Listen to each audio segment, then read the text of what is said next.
I hate acronyms. It seems like every time someone comes up with a phrase that people have to spend more than 0.5 femtoseconds typing out on their little MacBook keyboards, they decide to make an acronym for it.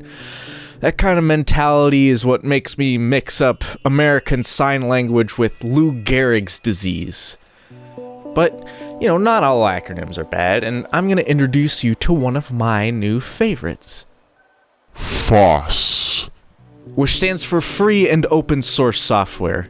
Free meaning free to download, but free also means if you're free to do whatever you want with it. If you want to burn a copy of Firefox to a disk and sell it for $100, go for it. I don't care, and Mozilla doesn't care. Just be aware that since it's open source, someone could come along with and rewrite their own better version of Firefox for only $99.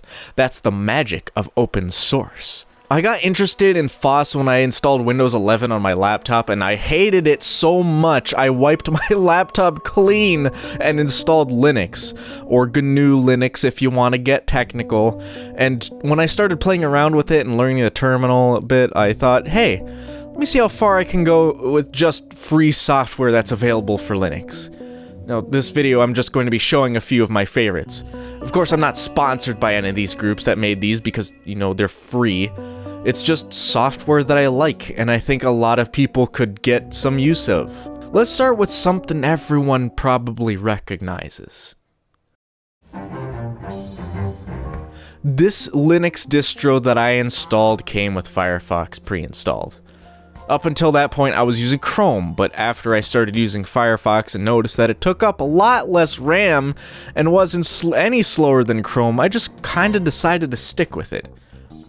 Here's the difference, fundamentally, between the two. Chrome is made and maintained by Google, right? That means they can keep the source code totally hidden, which in turn means there could probably be some spooky spyware code running in the background. Does that spyware actually exist? Of course it does. This is Google we're talking about. Firefox, on the other hand, is maintained by Mozilla, a non-profit organization that's all about freedom on the internet. So the source code that makes up Firefox is publicly available, which means anyone can go and see if there's any spooky spyware running on in the background, which, there's not. I'm not really paranoid about online privacy, so I don't really care which big tech companies are selling my data as long as I don't give someone my name and immediately forget who I am, but I know a lot of people who take privacy very seriously, and if you're one of those people, then I definitely recommend Firefox. And be honest, Firefox has a cuter logo.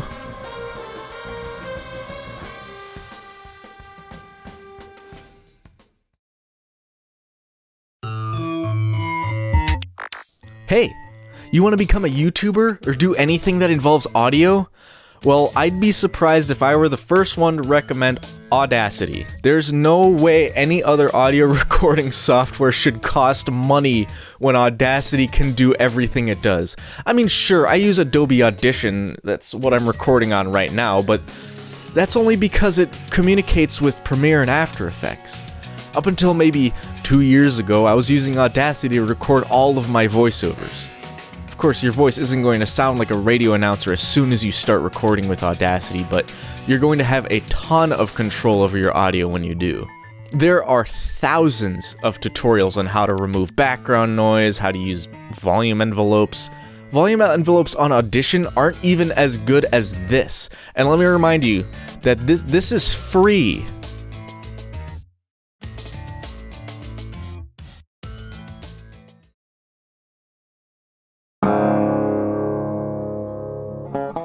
I like to show people this program and they always look at me like I'm some sort of fucking wizard.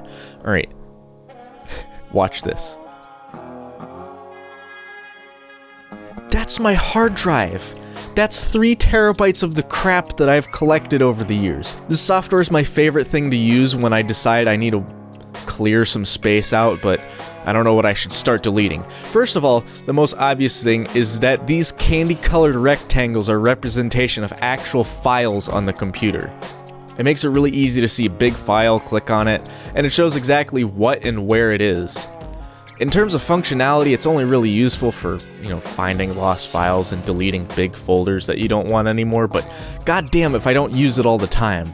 If you have a tiny hard drive and keep running out of space all the time, download this.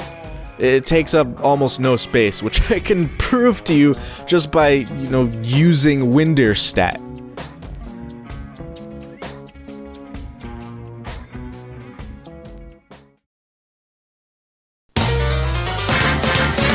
I guarantee you haven't heard of this one. Jellyfin is a web-based media center software. If you don't know what that means, I don't blame you. Let me put it this way.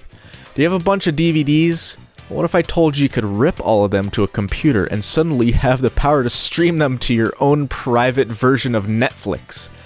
Are you a huge audiophile that has a massive collection of high-quality FLACs and WAVs that you wish you could, listen to anywhere? Well, Jellyfin can let you create your own music streaming service that's like Spotify but doesn't compress your music while it streams. You want cable and want to either record shows or watch live TV anywhere you go? Do I even need to say it anymore? Jellyfin. This is definitely my favorite piece of FOSS that I've used in a long time. Not even necessarily from using it, I just like going through the settings and looking at all the potential cool shit that I could be doing with it. You know what Netflix doesn't have natively? Sync Play. You could give your friends to the link to your Jellyfin server and you can watch the Sonic movie together as if you're all in the same room. Don't ask me if that violates any copyright laws, because I don't actually know. Oh, and I forgot to mention, it works in a browser, and on Android, and iOS, and Chromecast, and Amazon Fire TV. It works on fucking everything. You just need some general knowledge on how to set up servers. Maybe if people are interested, I'll make a tutorial about setting it up.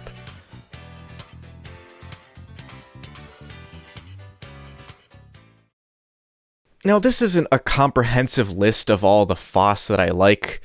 There's probably a whole laundry list of other programs that I can talk about, and maybe I'll make another video if this one does well. These were just some that I get a lot of use out of and I wanted to showcase. Links to all of them will be in the description. Remember, kiddos, you don't have to pay for software, and you don't have to be a filthy internet pirate either.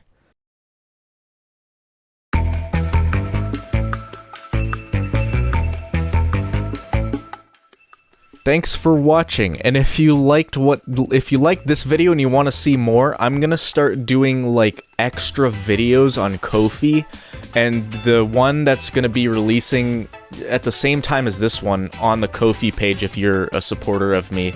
I'm gonna be drinking this. I found these in my goddamn closet. This one's gonna explode. And I want to drink it before it does. This is from, like, what is it, like 2012 BronyCon? Someone gave it to me. I don't know what it's supposed to taste like, but we're gonna find out if you come and support me on Ko-fi. Coffee, Cheetos, chicken!